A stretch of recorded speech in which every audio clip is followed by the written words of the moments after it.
前辈们其实说过，以前他们甚至当兵的时候，其实是来这边抽签哈。那我小时候的印象是说，很多其实毕业典礼哈，像小朋友啊，很多幼儿园毕业典礼在这边举办哈。以前的那个儿童馆啊，到这边，然后又有一个许时音乐馆。那馆庆呢，101年可能最后一次在北区办理了，因为下一次可能会在永康区办理，所以呢，大家一定要赶紧来北区来看一下最后的一个总图的一个馆庆。大概是几次？大概1、2次。2、3次。那阅读的形式有很多种，可以在这边 K 书 K 整个晚上，让我们也有聊天室，也有桌游。我们是希望有一些多元的方式呢，来吸引民众，希望他们喜欢到图书馆来。因为新总馆是在12月就要登场了，那在找一个吉祥物的时候，你就从永康的那个有一个三坎店，一个侏罗树蛙，因为它是一个保育类的动物，那我们就想由它来作为图书馆以后的代言人，也是我们的一个吉祥物。我们在9月底就会上网来开始一个命名的活动，会在我们的 FB。掌握市政3分钟，台南进步向前冲。欢迎收看《市政3分钟》，我是李依婷。你知道位在公园北路的市立图书馆即将过101岁生日了吗？为要庆祝市图101年馆庆，并提前宣传年底即将落成的总图，市立图书馆在明天晚上即将举办24小时图书馆不断电活动，在周末夜里邀请市民朋友一起来市立图书馆度一晚吧。除了阅读，还有桌游、是午夜电影，甚至是舞会、party 等精彩活动，绝对让你度过难忘的一晚。现在就让我们来听听文化局长怎么说吧。我是台南市政府文化局局长叶泽山。今天又要跟大家介绍一个非常有意思的活动，尤其喜欢阅读的朋友们一定要注意。图书馆101岁了，在我们生日的当下，我们办理了图书馆阅读不断电的一个活动，从9月12号晚上9点，一直到9月13号清晨。欢迎大家一起进到我们的图书馆，共同来阅读，参与我们很多的活动，包括电影的欣赏，包括一些表演节目，那包括一些说故事等等。那另外，担心大家肚子会饿了，所以统一来一客也提供了泡面，也有我们冲泡式的咖啡。我们欢迎18岁以上的朋友们自己来报名，那18岁以下的必须要有家长陪同一起来报名，线上预约哦。我们即将在12月完成的我们的新总馆，它即将坐落在我们永康的炮校。那么我们特别设计了一只非常可爱的青蛙的吉祥物，主要是来自于永康三坎店糖厂这个地方有非常多的这些侏罗树蛙，所以我们取这些侏罗树蛙的造型作为未来是我们新总图的一个吉祥物，鼓励大家进到图书馆来阅读所有的这些好的书籍。接下来请收看中嘉新闻。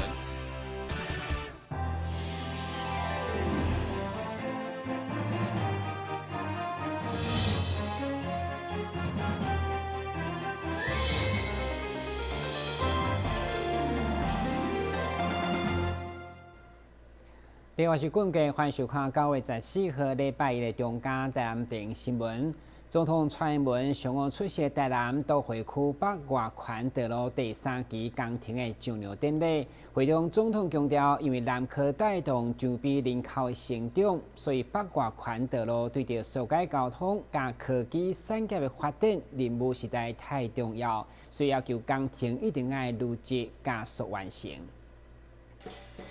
日本韩国社人山老礼表演以后，总统蔡英文带领内政部营建署所有团队亲自来主持台南北外环的上梁典礼。未来伫遮将会连接中央国道1号，大大解决永康交流道塞车的问题。会中营建署长嘛表示，虽然工程的跨越高速公路有真大危险性，不过预计3期18亿的工程明年底就当完成。会中市长嘛肯定工程进度超前，希望早一天通车。在2009年以后，我们台南市的这个铁路地下化，中央补助300多亿，还有这次178亿，中央也是大力相助。在2009年以后，台南市的重要的一个大型的交通建设，非常感谢这个中央的补助还有行政院的帮忙，还有立法院委员们对于预算的争取，也非常感谢议会对于这个工程是不分党派的全力支持，还有我们委员们也对于这个北外环接下来临接临接安南地区，陈委员在临接安南地区有跟苏院长建议，苏院长也只是都尽力来协助。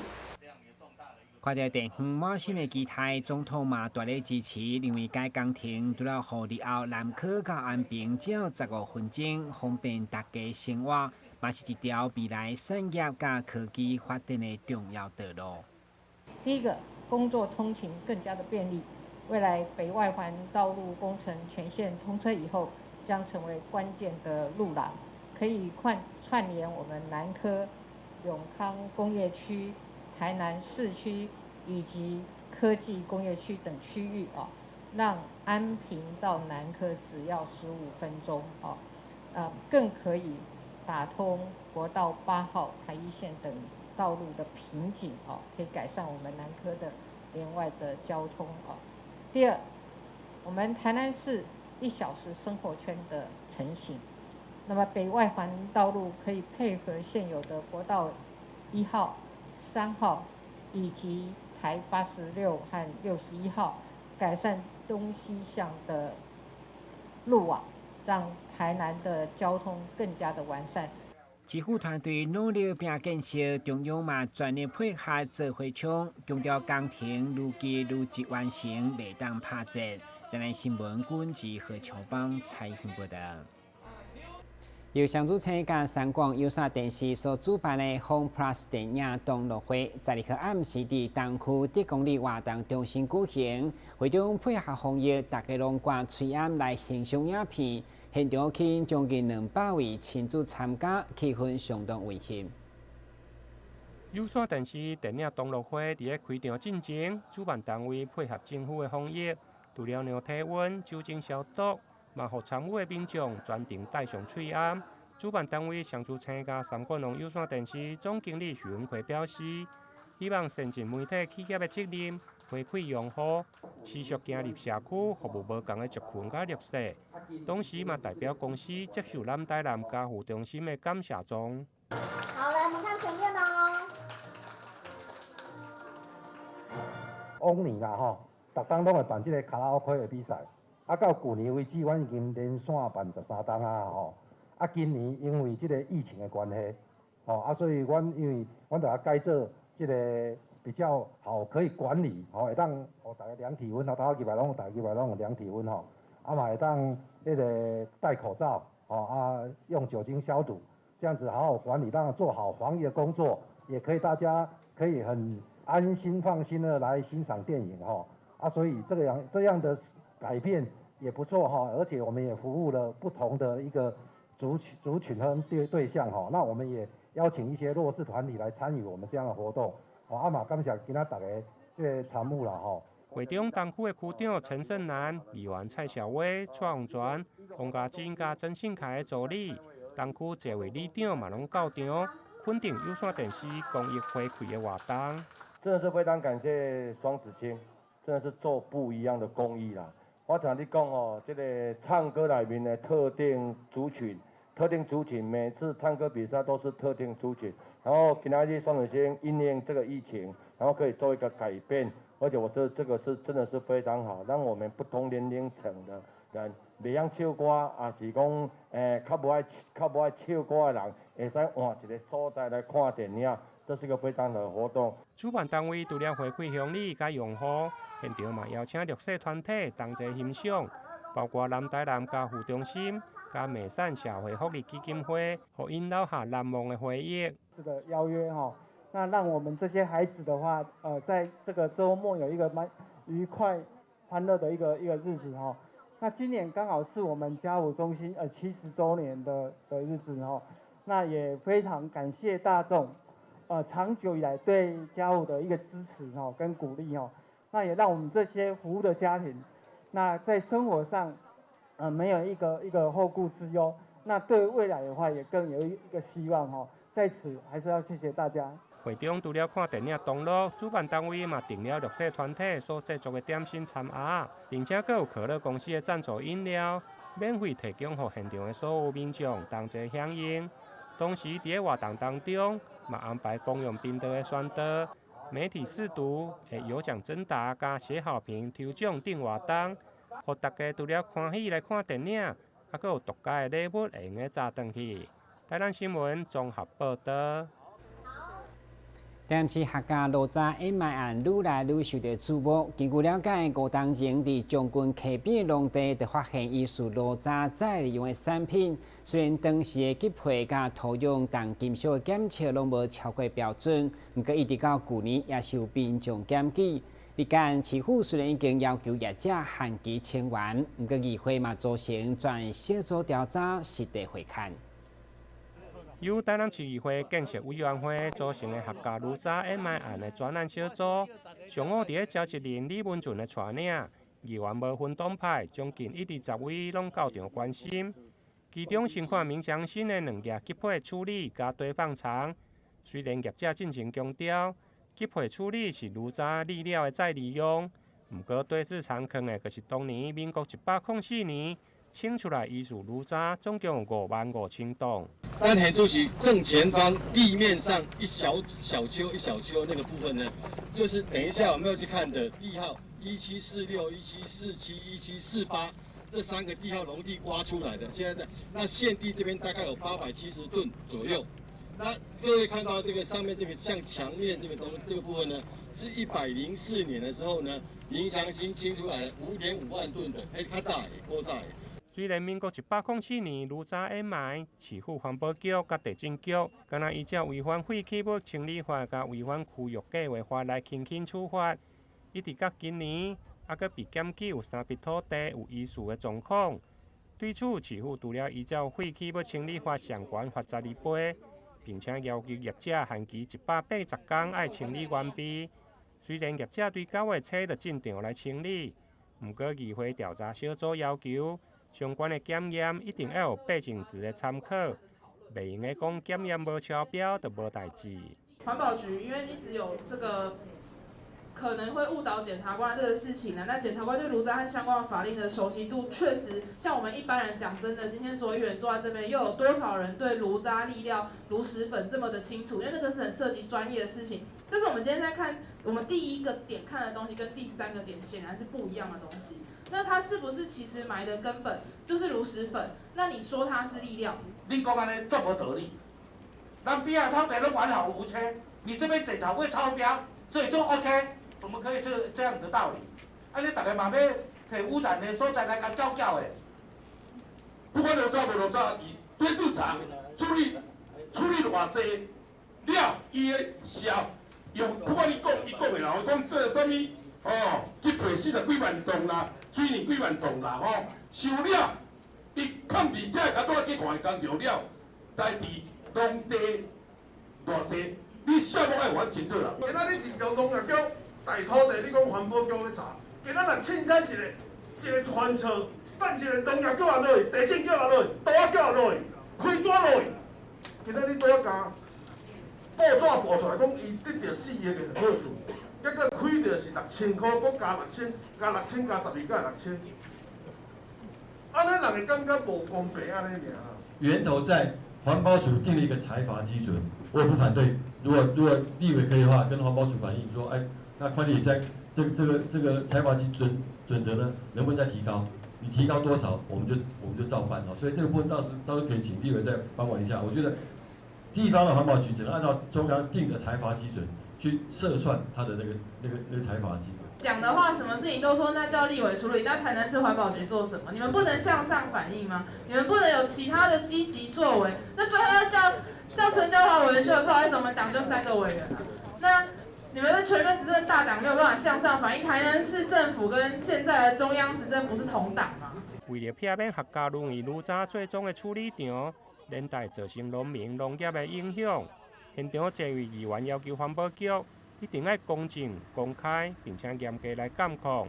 同时，嘛有议员呼吁调查袂用个干那限这几笔的土地，私底下议员接到真正的，还佫有5-6笔的土地有疑似的状况。对此，议会调查小组嘛一并送予检调单位来调查。台南新闻林根采访报道。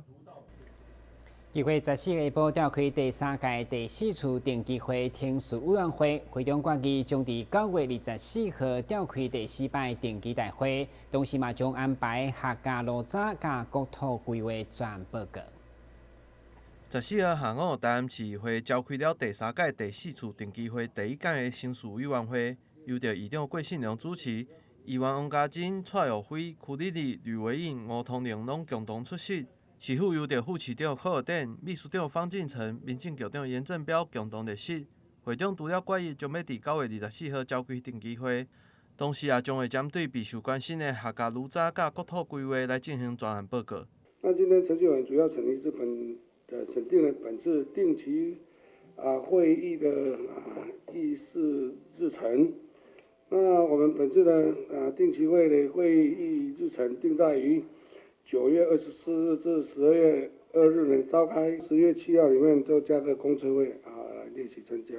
那10月14号因为14、15、16我们要去南投呢桌球比赛，所以原则上呢我们要一整天呢也没有关系，那我们就排一整天。那要去参加桌球比赛呢就先行离开，因为我们同仁也不是很多人。那14、15、16呢我们原则上的专案报告要挪到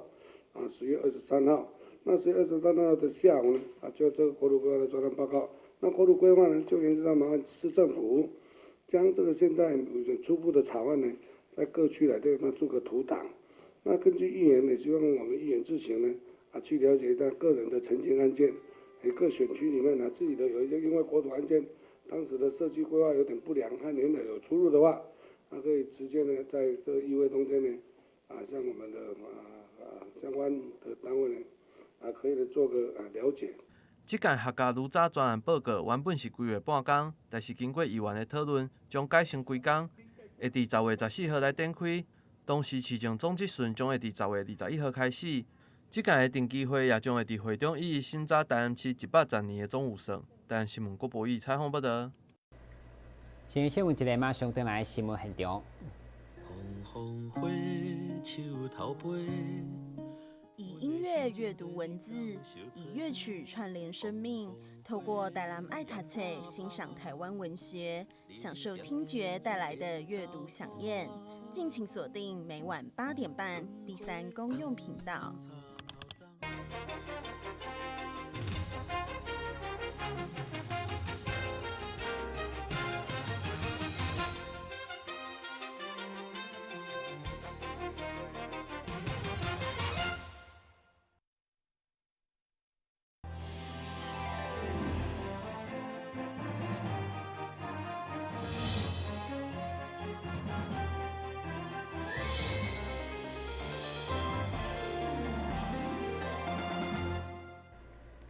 特殊悠久的佚佗名泰迪熊，上早就是用来安慰囡仔的情绪，甚至现在已经成为收藏的精品。而看准该品牌商机，台南在地企业10月当前就买下该品牌权利，希望早予大家欢乐，同时结合各行各业，四过做爱心公益。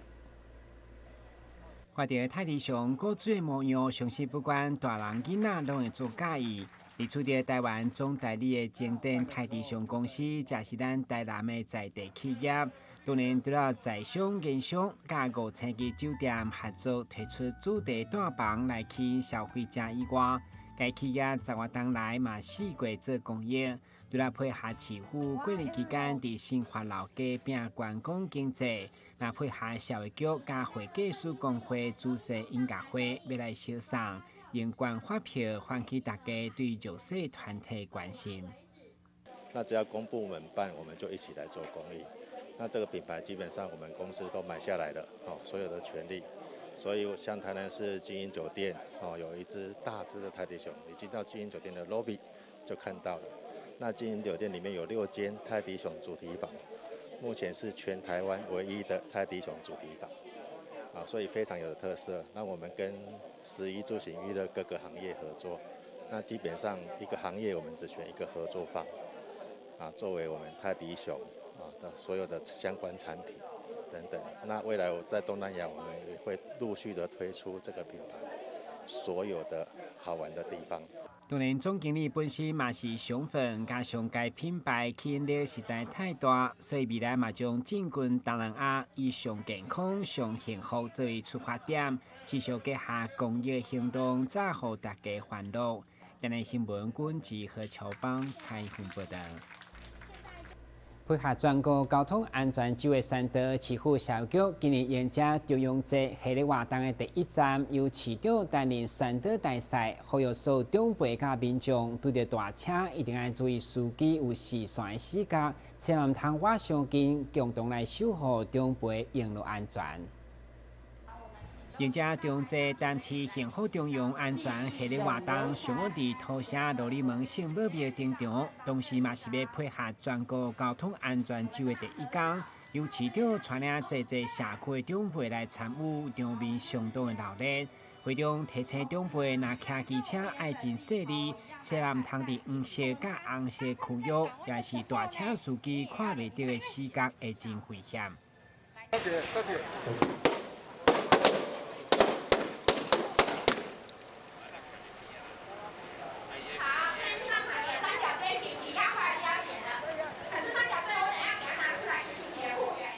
会中市长嘛担任代言人，呼吁市民做伙来做交通安全宣导大赛，特别拄到大型车，一定要保持3公尺以上距离，共同来守护长辈行路安全。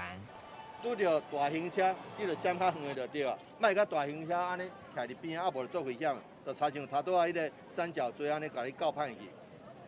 伫遮嘛要呼吁咱所有的驾驶人吼，因为老大人伊行动较慢。所以呢，你若拄到老大人，拜托加较注意的，加较体贴的，加较关怀的一个，安尼就当减少交通事件的发生。根据社局统计，台南市65岁以上的时代，大约303000多人，占全市16%。今年伫中阳节拄有一系列敬老活动，敬老礼金由原维持一个人1000块，将伫10月19号会日指定的消耗。台南新闻管制何乔邦采访报道。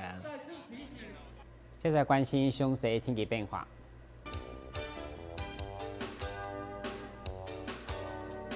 明仔是好天，我地将全好天气，温度28度到32度，落雨记录3成，海面平均风力4级到5级，上大阵风6级。感谢收看9月14号的中嘉台南电视新闻，咱再会。